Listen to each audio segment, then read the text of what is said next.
Hi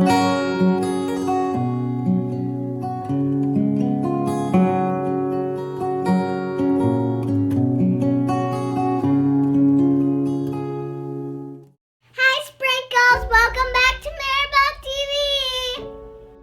In case you're new here, I'm Mirabella and this is my channel.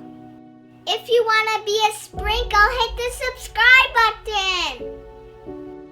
Have you ever wondered where your name comes from?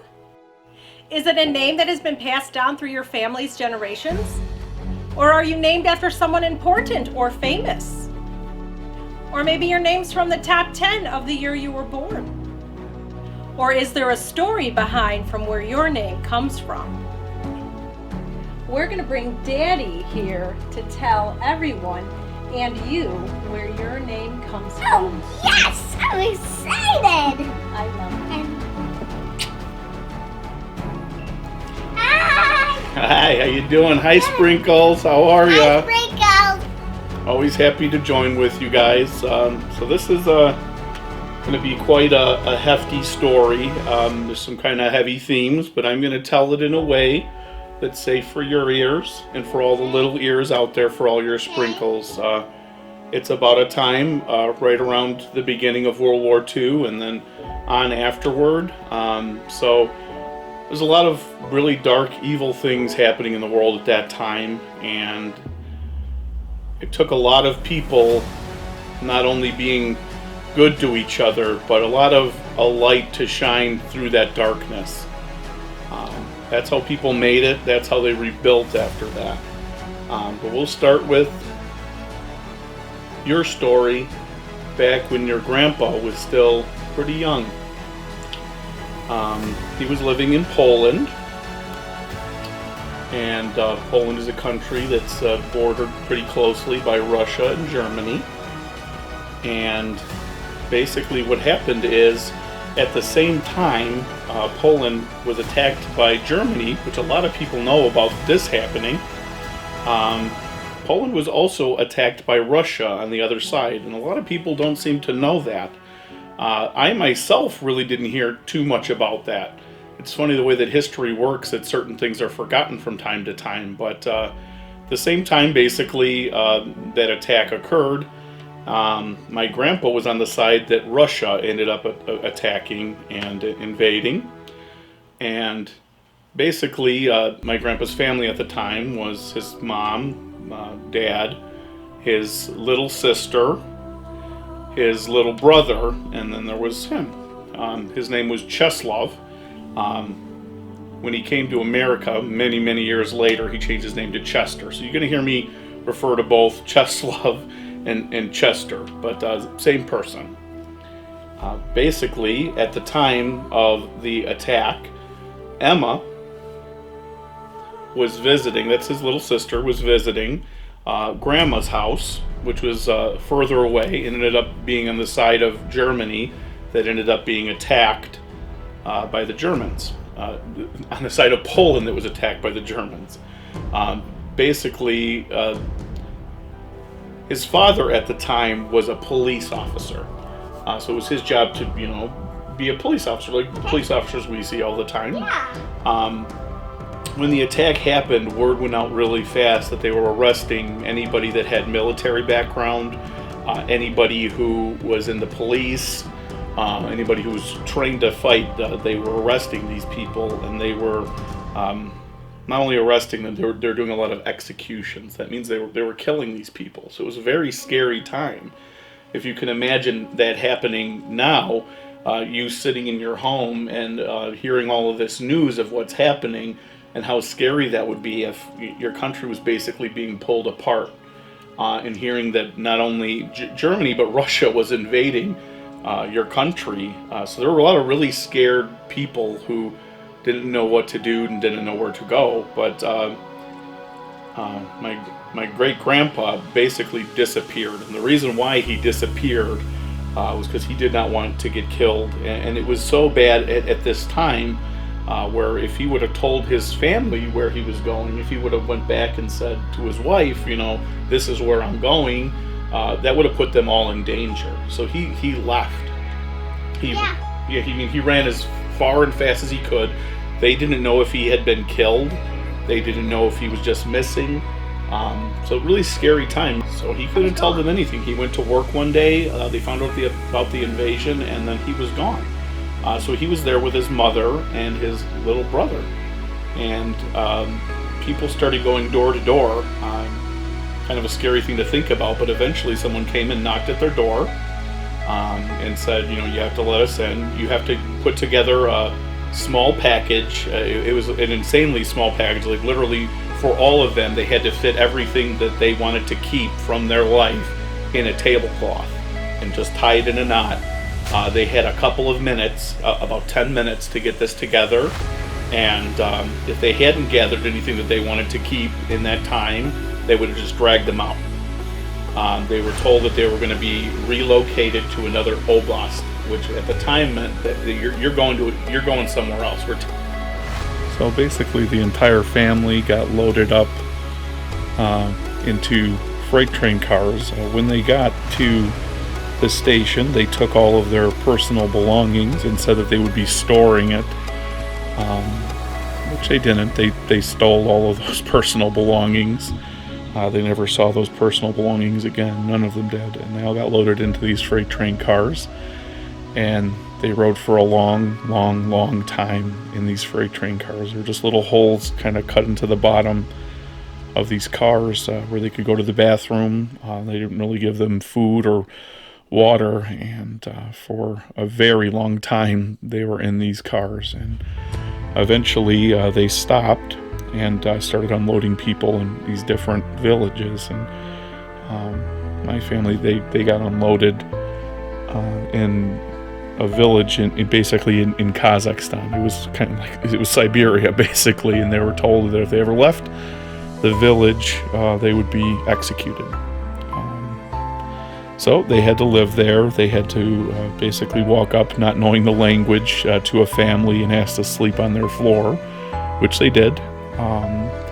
They were surviving off of flatbread, just kind of crushed up grain mixed with water and put into a wood-burning stove, and that's pretty much all they had to survive on. They all developed what's called scurvy, so their gums were bleeding. They were suffering very badly, and my great-grandma went downhill pretty fast, and shortly after, Chester's little brother started getting very sick, so he kind of mustered up all of his courage, and he, even though they told him if he left the town he would be shot, he found a way to leave, and he basically went over and kind of was walking towards the nearest town to try to get help for his family, because they were basically dying of scurvy, just the lack of vitamin C. They weren't used to that kind of a diet. Gums were bleeding, just horrible weakness, and somebody stopped and actually picked him up, brought him to the nearest village. He actually gave him vitamin C tablets and some onions, and he actually taught him how to make a pine needle tea, because there's actually a lot of vitamin C in pine needles, and I'm sure it tastes awful, but that's how they were able to recover from scurvy over time. Eventually, they were relocated. Someone actually did come and relocate them to a camp in Siberia. So they were under guard, and there were other people there at least, but rumors started going around that the British military was setting up a Polish unit. So they were talking about that a lot, and one day Chester decided that he wanted to fight. He wanted to do something. He wanted to try to make a difference. So he left. He probably the scariest moment of his life was leaving. He was on his own.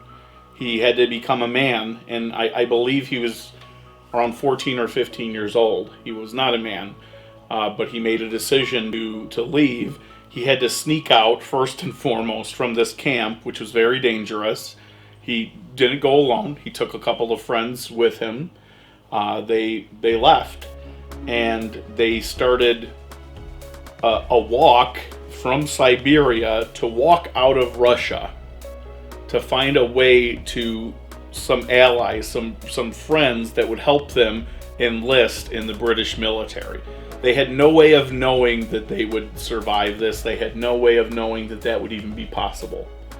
So they left, and they started to realize that they didn't have clean drinking water. They didn't have any means or method of getting food.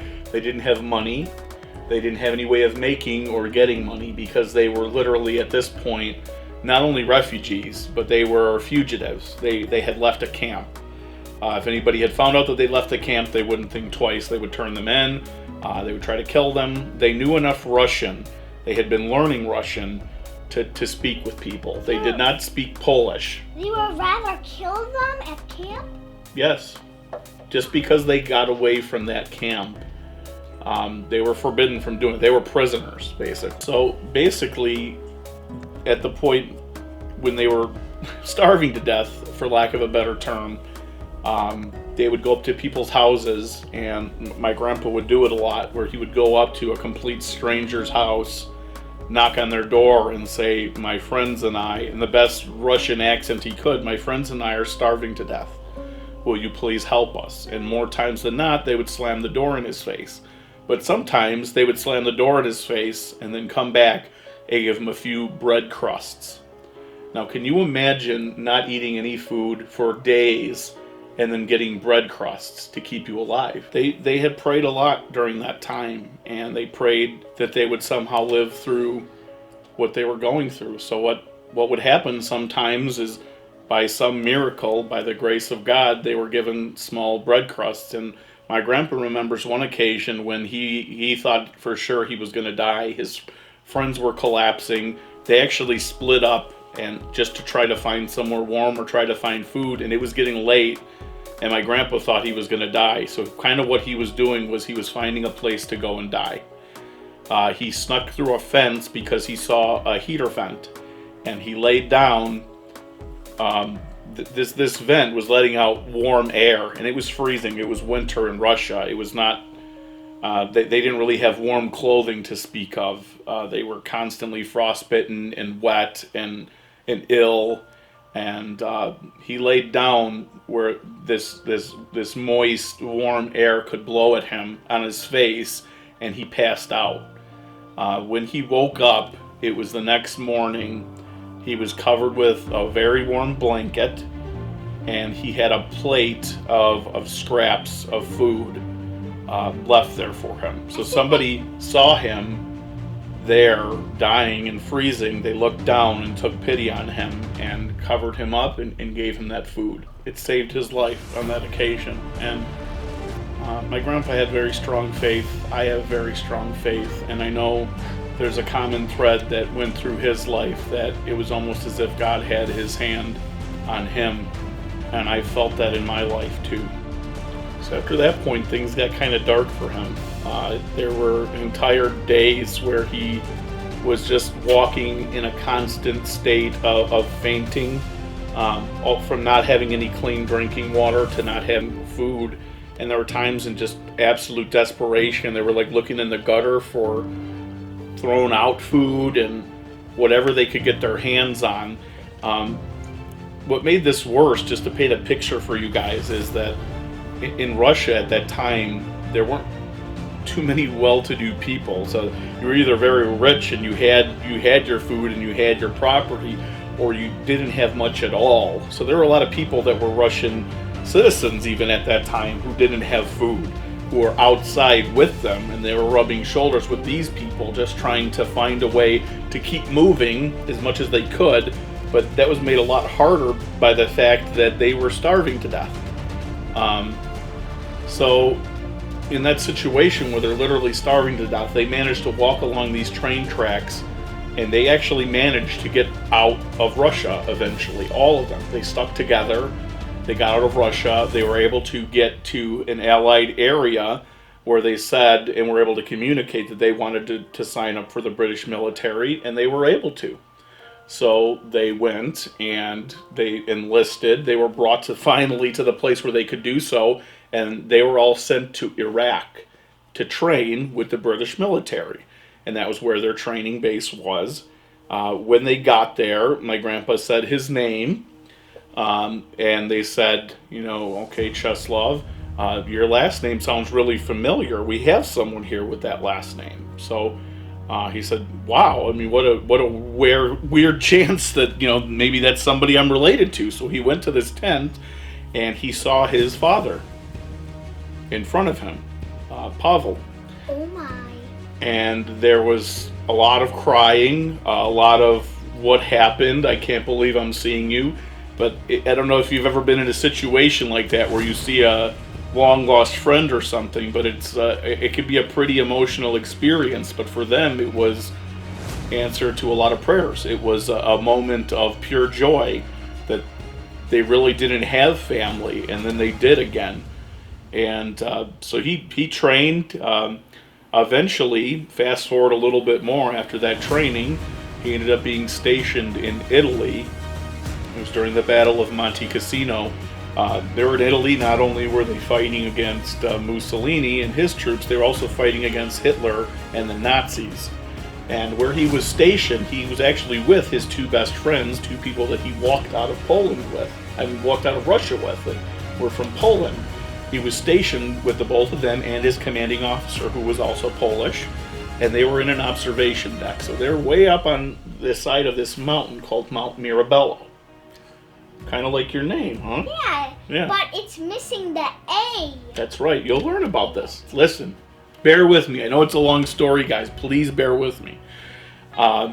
Basically what happened is the line of communications got broken. A mortar, a big explosive grenade type thing, had blown up and destroyed the line of communications. Their one job, the reason they were there, was to make sure that they told this entire unit that was moving into that area if there was machine guns or mortars set up, and there was. They ended up completely separated from everyone. So they're here, the machine guns and mortars are here, and the entire forward moving unit is back here. They couldn't see them, they couldn't signal them in any way, they had lines to communicate. So they were in a situation now where they had to send somebody on a suicide mission. They really didn't think this person was going to live that they were going to send. My grandpa at the time was the lowest ranking officer there. So they kind of looked at him. The commanding officer said, "I'm so sorry, Cheslov, I have to send you down there. You have to save those people's life." So his best friends looked at him. They all started crying. They held him.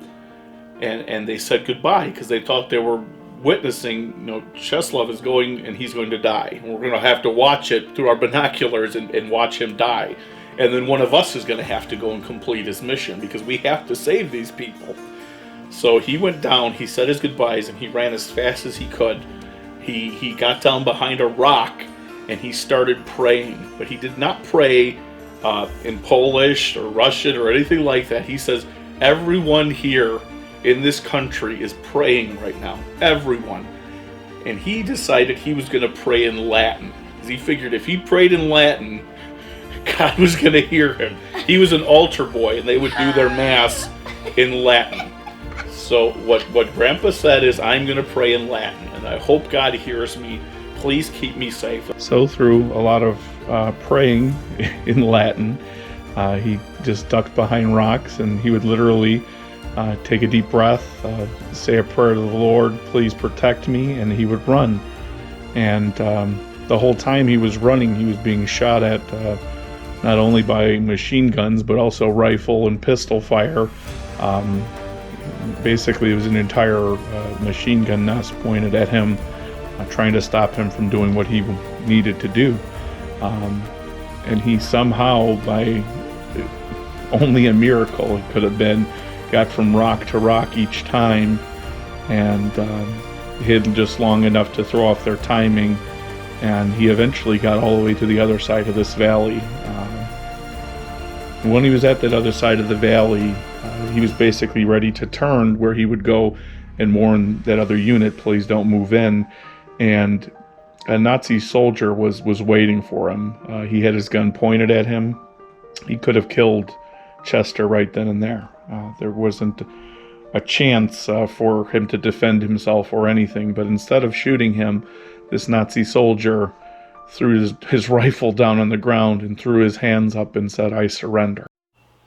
So the reason why he did that, the reason why he surrendered and said, please take me prisoner, he did that because he was from a country called the Ukraine, and Nazi Germany had invaded, and they basically told him if he did not enlist and become a Nazi soldier, that they would kill his entire family. And they were killing people in his village at the time.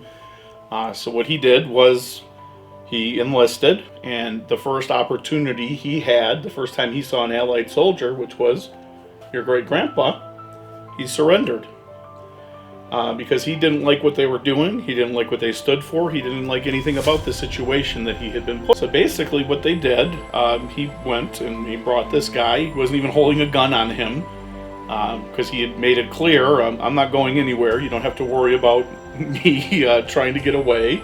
So he took this guy, was having a good conversation with him, went back, and my grandpa was able to tell that unit, to tell the forward observation of that unit, please turn around, you guys can't go in there, you'll all be killed by all the mortars and the machine gun fire. So what they told Cheslov, my grandpa, your great-grandpa, is they said, you have to take him back to the main base, take him all the way back. So they had to walk a couple miles. He's walking next to this guy, getting to know him, and walked all the way back. It took him the rest of the day to do that, and it was nighttime. By the time he got back there, they took him, they processed him. The way he looked at it is that he would rather be a prisoner of war, because at least in that situation, the Nazis weren't going to be able to hurt him. They wouldn't be able to hurt his family, because he did what they said. Oh, he just got captured. So they were back at base camp, and my grandpa started taking off all his gear and getting ready to go back to his tent and wait for debriefing, until they told him what to do next. But it was the end of the day, it was dark out, and he ran into his only other friend who had come from Poland that he had walked out of Russia with. And when he got to him, his friend had tears in his eyes, and he looked at my grandpa and he said, "I'm so sorry for what happened, Cheslov. I'm so sorry." And of course my grandpa had no idea what he was talking about, because he'd been really busy. He had one of the most busy days of his life. A lot had happened. And he goes, well, what are you talking about? I've been gone all day. What are you sorry about? Tell me. And he said, the last mortar of the day landed in that bunker that you were in. And a mortar is like an explosive grenade. So it had landed inside the bunker through the small opening, and it killed his commanding officer and his two best friends. And if he hadn't have gone on that suicide mission, he would be dead. And this pretty much destroyed my grandpa at the time, because they were his family. He had spent months trying to walk out of Russia with people. They were literally what he knew as a family. He loved these men, and they were gone. And if he hadn't been sent on that suicide mission, he would be dead for sure. And somehow God carried him through this insanity, saved all of these people in this unit. He saved this Nazi soldier who was forced to be a Nazi, and he was sitting there. He was alive, and my grandpa could not understand why he was chosen to be alive, and it was just so painful for him that he dropped to his knees and he was just crying. And he made a promise at that time that if he ever had a daughter, he would name her Mirabella. And that's because he was stationed on Mount Mirabello, and it was both a remembrance of what had happened to his two best friends, and at the same time it was he wanted it as an honor to God for keeping him alive through that almost impossible suicide mission that ended up saving his life. So that's where Mirabella comes from. Now, after the war, my grandpa ended up in England because he was a British officer. He was a citizen of Great Britain, the United Kingdom, and he spent some time there, and he found a way to get to America. He wanted to just try to get to America to start a new life, a place of opportunity.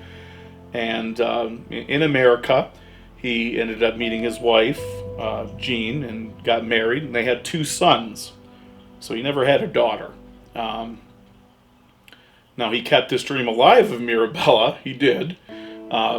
Because my dad, your grandpa, had a daughter, who's my sister, Nicole. They did not want to name her Mirabella, my parents. Fast forwarding a whole lot, when I met my wife and we went to visit your mommy, we went to visit Grandpa, try to tell the story to you and to all the sprinkles. We went to visit and we were hearing the story again told by my grandpa. It was powerful, and we really didn't even have a conversation about it. Your mom and I, we knew that if we had a little girl, we were going to name her Mirabella. You were always meant to be that Mirabella. When we told him, he crumbled. I didn't expect it, but he immediately got tears in his eyes, and he said, like really heartfelt, just thinking about it makes me emotional. Thank you. Thank you so much. Oh, thank you so much. I could hear it in his tone of voice. And a little background also on what happened to Grandpa. When he got here, he did some searching. He was able to find his sister and his little brother. Both were in Poland. He found out that his mom had died in Russia. He had actually come back to America. He brought his dad. So when they all finally had a big reunion, it was a very happy time. And the only reason I'm here, the only reason you're here, and our entire legacy is because God had his hand on your great-grandpa. God had his hand on my dad through his life, and then on me through my life. And then on Mommy's life, and now you're here. And then when I get married, God's gonna have his hand on my life. That's right. Your name is Mirabella because of the legacy of your great-grandpa Chester. Your middle name is Grace because it was the grace of God that kept him alive so that eventually I could be born and that you could be born. And I see the work of God in you all the time. And just bearing witness to it. And you out there, if you're listening to me, not to be preachy to you, but there is a way to have peace. There is a way to experience joy. Not happiness, because happiness comes and goes. There is a way to have joy. And the way that I've found, and the way that my family has found, and it has sustained us, it has gotten us through thick and thin, and it keeps us together, is Jesus Christ. And guys, there's something really sad. Cheslov died. Yeah, eventually my grandpa passed away from pancreatic cancer, and he never got to meet Mirabella, okay? But he had that joy, and I know one day he's going to meet her. I know one day he's going to see her, and I know he's up in heaven right now, and he's really proud. Just so you guys know, this is our merch. Check it out. It helps support us. We don't make any money for doing this. We do this because we love you guys and we love doing this. Yes, we do. This definitely helps support us. We get a portion of the sales. We're saving up for Mirabella's college because she's going to do something great one day. Thank you for your support. If you like this content, if you like following us, if you like us, if you like anything that we said, please like, subscribe, and hit that notification bell. You will know when we post anything. We keep it pretty simple. Every Friday we're going to have more content, and we're here for you. Like and subscribe, guys.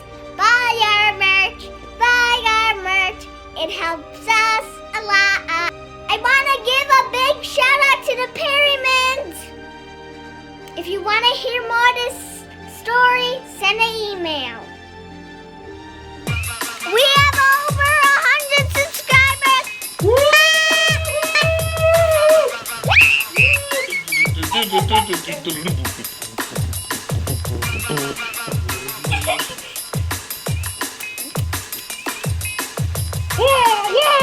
What?